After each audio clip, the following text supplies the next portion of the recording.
authorities and Accra High Court has ordered the Vice Chancellor of the Kumasi Technical University to ensure that two unserviceable vehicles that were not valued before their auction must be retrieved and valued. The Vice Chancellor also seek the approval for the disposal of 9 unserviceable vehicles, first from the Minister of Finance and a final approval from the Minister of Education, acting in consultation with the Council of the Kumasi Technical University. The ruling of the court was in response to a suit by South Dai Member of Parliament Roxanne Nelson Kwame Dafeamekpor over the auction of cars belonging to the Kumasi Technical University. In a suit filed in 2021, the MP contends that the sale of the 9 vehicles with approval from the Chief of Staff is contrary to the Public Procurement Act.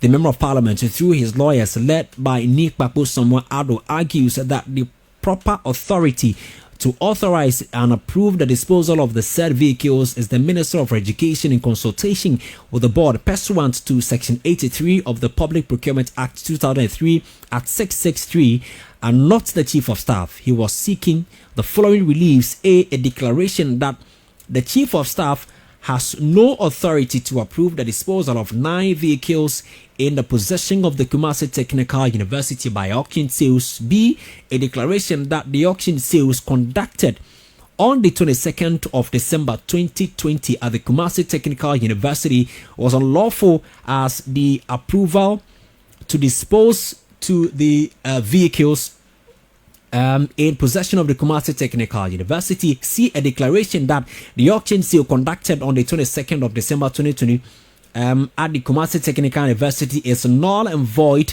as the approval to dispose the vehicles was contrary to Section 83 of the Public Procurement Act. Well, let me go on the phone line and speak to lawyer Nikpapo Samuel Ado, who joins us on the phone. Counsel, good evening to you. Thank you so much for your time on 505 tonight. Good evening to you too. Great. And good evening to your wonderful listeners. Well, let's establish, did the court uphold all your reliefs? Share with everything. us. The court upheld everything. And I think that today we need to celebrate the Honorable Roxanne Dafeamekpor, because a lot of times people see wrong things being done in the public service and don't do anything about it. You know, this is a very important administrative law, and keeping to his work as an MP, his oversight work as an MP, to ensure that public servants, even as powerful as the office of the Chief of Staff, comply with the law. Because the Public Procurement Act is clear, and other ancillary acts, that when it comes to the disposal of movable property such as vehicles, it is the sector minister and the Minister of Finance who must give their consent to the said auction sale. But we had a situation where the Office of the Chief of Staff had arrogated to itself powers that it did not have, and was auctioning vehicles of all the tertiary institutions, among others. You understand? Yeah. And they appointed their own auctioneer to do the auction. You understand? Not in accordance with laid down principles of law. And so, in the course of his work as a member of the Public Accounts Committee, this anomaly came to his attention. And he drew the attention of the institution concerned and the Office of the Chief of Staff. And rather than take remedial action, the Office of the Chief of Staff ignored the Honorable Roxanne and continued with this illegality. So I am very happy with the wide-ranging orders that the court did, which includes declaring the actions as null and void and ordering remedial steps to be taken. You understand? Sometimes when these wrong things happen, the courts don't, or we just leave it as it is. You know, like a finding of wrongdoing is made in the Public Accounts Committee findings, and then everything is left like that. No. This court, when a step further to order that necessary steps be taken to reverse the illegality. You understand? And so we are very, very satisfied, that at the end of the day, this public spirited exercise has resulted in the law being clearly clarified. And so we are very grateful to the court, and also very grateful to the Honorable Roxy, who had to spend his own money to litigate this particular action, And so at least some costs have been awarded to compensate him, but he spent far in excess of what was that he was awarded in pursuit of these cases. And you will know that Honorable Roxy has filed a number of these cases in court, seeking to ensure that the public officials are held to account.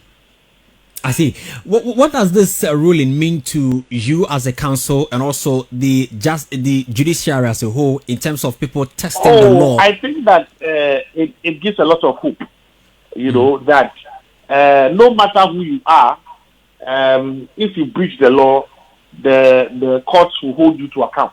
You understand? And so I think it's a good day for the rule of law, It's a very good day for the rule of law. Right. I'm sure lots of people will be asking, how will the vehicles be retrieved?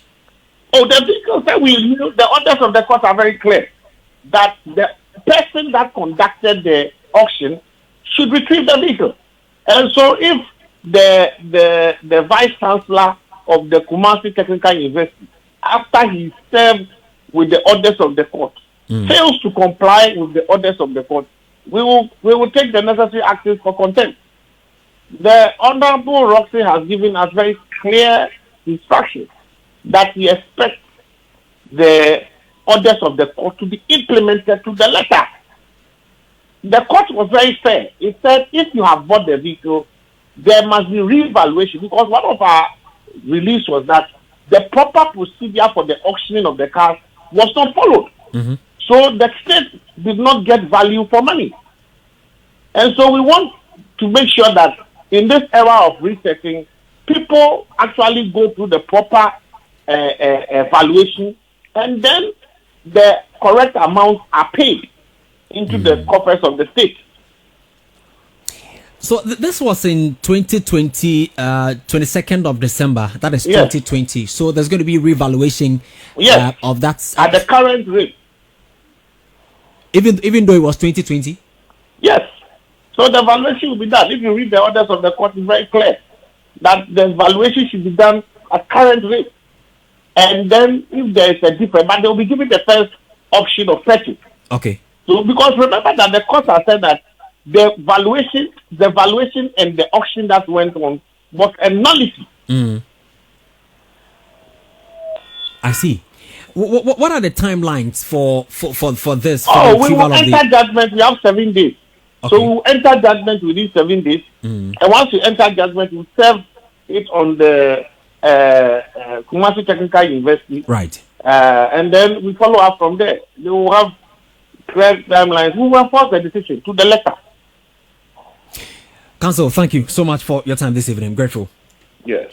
So that's lawyer Dafeamekpor someone speaking to us. And so that's the counsel for Roxy Nelson, Dafeamekpor, Member of Parliament for Not Day there. So still on court-related issue, the Speaker of Parliament, Right Honourable Aban Kingsford Somana Babin, has released 2 members of Parliament, Mustafa Yusuf and Kwame Asare, being popularly known as A+, to the National Intelligence Bureau (NIB) for investigations following a request in a letter signed by the Clerk of Parliament, Ebenezer Ahoma Jetro, and addressed to the Director General of the National Investigation Bureau. The Speaker acknowledged the constitutional limitations and security protocols, but agree to facilitate the process. Let me share that letter with you from the Speaker of Parliament, Right Honourable Aban Kingsford Somana Babin. So it says that response to the invitation of members of Parliament, please refer to your letter dated the 25th of March 2025 in respect of a request for the release of Mustafa Yusuf MP for Yabaga Kubori constituency and Kwame Asarabin A+ MP for Goma Central constituency.